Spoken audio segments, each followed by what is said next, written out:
apelido mo?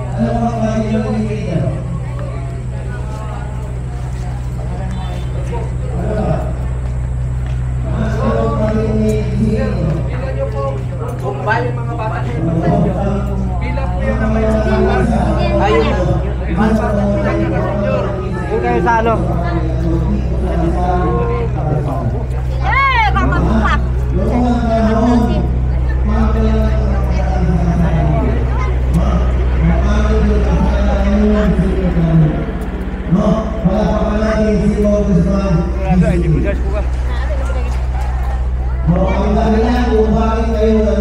Para maganda natin si SB Mabusol. Parang nahiya na si SB. Huwag na natin pakantahin. Ito po, hindi pa ito kandidato, hindi pa ito politiko. Kasama na namin, kapamilya na namin sa GPM ito. Ito ang local ground commander dito sa bayan ng Rizal. Siya yung ama ng GPM dito sa bayan ng Rizal. No, kaya po kayo bilang kapamilya, bawat isa ba miyembro ng GPM? Bawat isa sa inyo miyembro ng GPM. Pag miyembro na kayo ng GPM, ibig sabihin kapamilya na namin kayo. Pag magkakapamilya, nagtutulungan, tama? Tama? Di ba? Uunahin pa ba natin yung iba? Unahin na natin yung kapamilya natin. Kaya huwag niyong kalimutan, suportahan, no, palakpakan natin muli si SB Kim Apostol. No?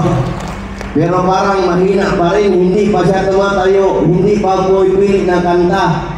Hindi pa nagkakanta ito. Sige, ganito na lang. Ganito na lang. Ako nakikiusap sa inyo. Natulungan natin si SB Kim, ano?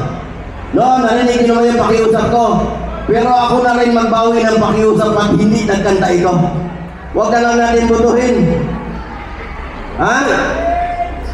Parang hirap na yung maibigan ko. Biro lang. No, sa pagkakataon, itong bigyan natin ng pagkakataon na kumaga ipahayag ni ating ni SB Kim Apostol, yung kanyang pagsuporta sa ating pamilya para mas lalong lumago, mas lalong lumakas ang pamilyang GPM dito sa bayan ng Rizal. Palakpakan natin, SB Kim Apostol.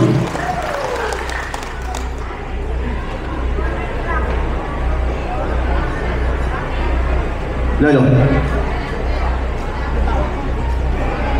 Thank you, Sir Jerhil.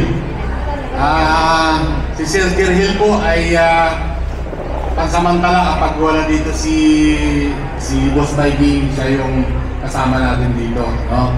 So doon din siya, kapamilyang GPM din natin mula doon sa bayan ng Aborlan. No? Pero ngayong parating na kampanya, siya yung madalas namin makasama kapag wala si Boss Baby. No? Pero ngayong araw, pupunta rin yun dito. Una, magpasalamat muna ako sa mga leader natin. Ayun, nabunot na. Mga leader natin, mga lokal na leader ng GPM at mga barangay officials, no? Yung ating local operation point person dito, si Kapitan Ricky Bacalso. Kap, maraming salamat. Kasama namin kahapon. Din siya doon sa Tagpas. Naplatan pa yung kanyang sasakyan dahil yung mga sasakyan niya na lang yung kayang umakyat doon eh. Nakargahan ng marami kaya yun, lumigay. Ang isa pa nating local operation point person, si Kagawad Mima Alon. So, kaso siyempre Biyernes kahapon nagsimba kaya ngayon siya bumabawi. Sino pa? Mga nag-imbita. Si Iba Bumili, Kagawad Geronimo, kasama rin natin kahapon doon sa Tagpas.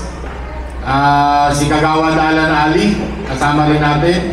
LPPP rin ng GPM dito sa Barangay Latod. Sino pa bang iba? Si Babu Bumili, maaga pa dito kanina, siya parang nagwalis eh. Oo. May regalo ka mamaya kay Boss Taigin, no? Si dating Kagawad Jimal, nandito rin kanina. Local party point person din natin. Si Kagawad Magdayaw, kasama rin natin sa Tagpas kahapon. Kanina, nagsundo ng mga galing Kamantian, no? Sino pa? Baka makalimutan ako. Di ba pag nakita ako mamaya, acknowledge lang natin para siyempre sila yung nagtrabaho para mag-ipon tayo. Hindi pa naman ito yung kabuuan, marami pang naglalakad dyan sa kalsada na sinusundo-sundo ng ating mga sasakyan, pati yung truck ni Kapitan kasama na, no? Yung katulad na sinasabi ni Sir Dirgil kanina, hingi kami ng pasensya talaga doon pagdating nga doon sa Dulitupad, no? Kasi yung mga pangalan na galing dito, pinapadala namin yan doon sa Mindoro, sa region, no? Ngayon, marami kasi sa ibang lugar sa Pilipinas, may mga nangyayaring mga scam. Alam niyo yun? Maglilista-lista lang sila ng pangalan ng tao, tapos pag nagtanggap na sila na yung kukuha. So ngayon, medyo maigpit yung duli. Tinatawagan nila kung totoong tao yung beneficiaryo. Ngayon, kung hindi ka magsagot, hindi ka mag-reply, pag nag-text, wala na yun, tatanggal yun yung pangalan. Hindi naman nila tayo kilala, mga taga-Mindoro yun, di ba? So, yun, ganun din. Yun yung paraan nila pag-verify kung totoong tao. Ganun din sa AX, no? Kaya pasensya na, pero ngayon kahit paano, may signal na dito, no? Medyo hindi na masyadong malayo yung lalakarin. Kahapon, doon kami sa bahay ni Mayor, tawag nito, may signal na doon sa tinulugan namin, yung galing Kanipaan. So kami naman po, kasama si SB Jalil, no? Aking mga kasamaan sa lokal na pamahalaan, si Mayor Ong, si Vice Mayor Zapanta, yung itong lineup na to, si SB Saldi, SB Sherwin, SB Jalil, SB Dihilio, SB Mungkal, yung mga bagong kasama natin, si Honorable Pantalita, ABC, at yung kapitan ng Kampong Ulay, si Kapitan Badenas. Doon patuloy yung pag-ano namin, patuloy yung resolution namin na sa SMART na yung latod, malagyan din dapat, no? Katunayan, kaya napuwersa silang buksan itong nakaraan yung Kanipaan. Nakarating na doon sa, tumawag sa, kasi ako yung dealer ng SMART doon sa, nagbibinta ako ng load doon sa bayan. So yung mga taga-SMART, palagi ko rin nakakausap. Nakiusap siya sa akin na baka pwede, wag niya lang kasi tuloy-tuloy yung resolution namin, pinapadala doon. Nakarating na doon sa may-ari, kay Manny Pangilinan. Pinagsasabon sila. Sabi niya, pare, ganito. Sa sunod na buwan, bubuksan na namin yung Kanipaan. Pinupunduhan lang. So ganoon din yung nangyari. Tuloy-tuloy kami. Ngayon sa mga wala pang sariling cell site, katulad ng Barangay Latod, Kampong Ulay, Ransang, wala pa. Tuloy-tuloy pa rin yung request. Kinukulitan lang namin, baka madala. No? Baka madala. Pero kung titiis na lang, at least nandito na, di ba? Dati nga wala tayong kalsada, pambot lang tayo magpuntang bayan, di ba? Puntang Quezon. Kahit paano mayroon. May mga lugar, ito, matagpas, maputik, malubak, pero at least may kalsada na. Dati karusa, dati lahat lang. Di ba? Si Mamantay, alam niya. Ganun din sa Magkalit noon. Doon siya galing, karusa lang. So, pero ngayon kahit paano, may madadaanan na medyo maluwag. Sa gobyerno talaga, hindi parang magic, no? Na pag sinabing, pagawa natin ng kalsada ito, ganito, ganon. Merong mga limitasyon eh. May limitasyon tayo sa budget. Halimbawa, kung si Kapitan Ricky at yung mga kagawad niyang masusunod, simentado na lahat yan. No? Kaso dahil sa maliit lang rin yung budget, pinagkakasakasya, kailangan natin ng pang-sweldo para doon sa mga health worker natin sa barangay, mga tanod, at kung ano pang gastos. Maliit lang po ang hira ng Latod. Hindi lang ako, alam ko yun, kung ilan yung saktong bilang, no? Pero yun yung mga limitasyon, no? Maraming pangarap yung ating mga lokal na leader para dito sa ating barangay kasi yung limitasyon ng budget, no? So, pagpasensyahan nyo, pero amat-amat, di ba? Sabi nga ni SB Jalil dati, kala niya mawala na lang siya sa mundo, hindi niya makita, masiminto yung kalsada ng Latod, di ba? So, hanggang nandyan, si Congressman Gisay sumusuporta sa atin, sigurado na amat-amat pero uusad yung bayan natin. No? Nandito kami para sa dalawang dahilan. Actually, tatlo. So una, yung mga ID nyo dati, yung kulay green, expire na yun, wala na yung visa. No? May ID ka sa wala, pare-pareho mo na hanggang di ka pa nagpila doon. So yun, pinakita ni Sir Dirgil yung ID. No? Ano bang purpose ng ID? Doon pa yun din yung purpose niya. Katulad nung dating kampanya, sinasabi namin, Hindi ito yung ID na para gamitin lang ngayon na kampanya, tapos pagkatapos ng kampanya, wala na namang pansinan, di ba? Ito, marami rin yung mga tagalatod na natulungan ng opisina ni Congressman GCA doon sa kanilang medical assistance. Marami dito, hindi yan biro, no? Pag ma-hospital ka, wag naman sana. Kung sakali lang na may ma-hospital ka o pamilya nyo, di ba? Doon sa Brooks Point o doon sa Puerto Princesa, nandun yung meron tinatawag na DAO, District Action Office ni Congressman. Halimbawa, problema na, nasangla mo na lahat. Nasangla mo na yung kalabaw mo, nabenta mo na yung lupa mo, wala na talagang pagkunan, di ba? Lapit lang kayo sa opisina ni Congressman, no? Una-una, kapag may ID tayo, priority tayo doon. Bakit pina-priority? Kasi kayo yung naniniwala kay Congressman GCA. Kayo yung naniniwala doon sa mga kasama niyang leader. Kayo yung nagpanalo sa kanya. Kayo yung nagbigay ng kapangyarihan sa mga leader para tulungan kayo. No? Yun. Priority namin. Kasi kahit maglapit kay Congressman, ako talaga nagsuporta sa'yo. Yung durian, pagkano ng bilihan para sa export, 110 pesos na yung kilo. Kasama balat yan, ha? Oh. Ay, ang bigat ng durian. Ay, kung may isang hektarya ka, may tanim ka mga 100 puno. So, bayaran ng DCA yung kalahati ng bayarin ninyo. No? Bakit? Kasi special kayo, membro kayo na kwento-kwento, pitsara-pitsara, usap-usap, pagdating sa bahay, ay, tatakbo pa rin pala si Congressman Jose na Congressman natin. So, yung pag-ibig, magbangon po ating personal fight team apostol, ang naman siya. So, sa amin, siyempre, dito po yung pinagpipitanan natin ng mukha ni Rodel Padilla. Mamaya. Bishop Orig, Mayor Norman Og, palapakan natin. Yung pinakamagandang Vice Mayor sa lalawigan ng Palawan at saka sa buong Pilipinas. Ate, Vice Mayor, Gracia Zapata. Yung mga nandyan para po sa atin. Sila yung katuwang natin sa mga problema natin dito sa bayan po ng Rizal. Unahin ko na yung unang nagsalita kanina. Puro pagkakaisa, barangay Puntabanga po ito dito sa atin sa Rizal. No? Ang isa sa mga nagagwapuhang board member, walang iba, board member Aris Arzaga. Palakpakan po natin siya. Ayan.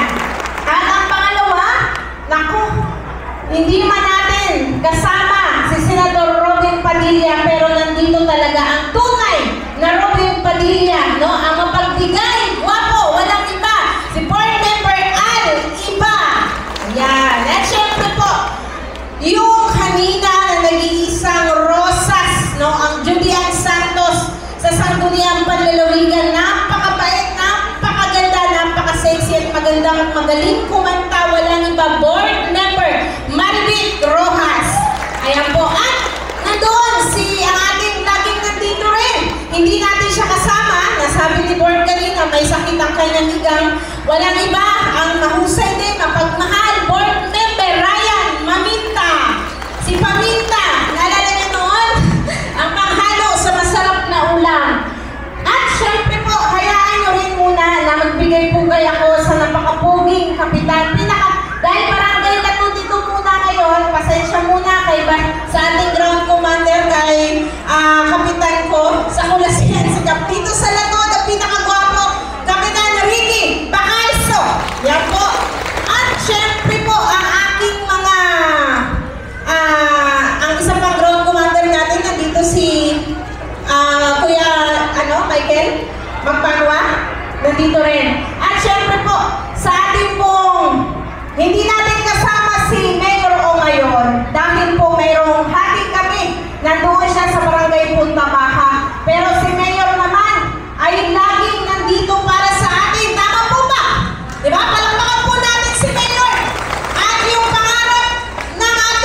Mega talaga. Mega talaga. Mega talaga.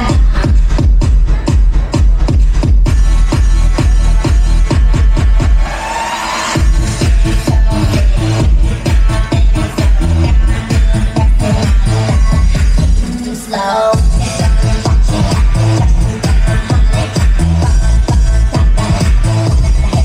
Can't touch this. Can't touch this. Cheat it.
Tingnan niyo kung sino hindi sumayaw, walang pwede ha.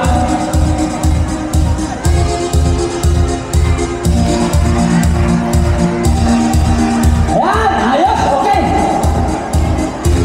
Huwag kayo makikit-tikit kayo dalo, matulad ko yan. Huwag kayo matulad. Ayan.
Ex-Governor Soyola at ang kanya pong anak ni Congressman Vice Mayor Ami Alvarez na magiging bagong gobernador natin sa lalawigan ng Palawan.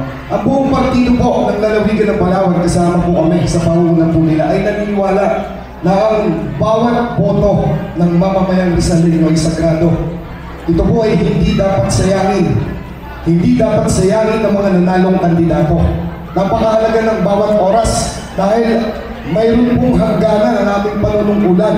3 taon lamang po yan. At ang eleksyon ay isang napakalaking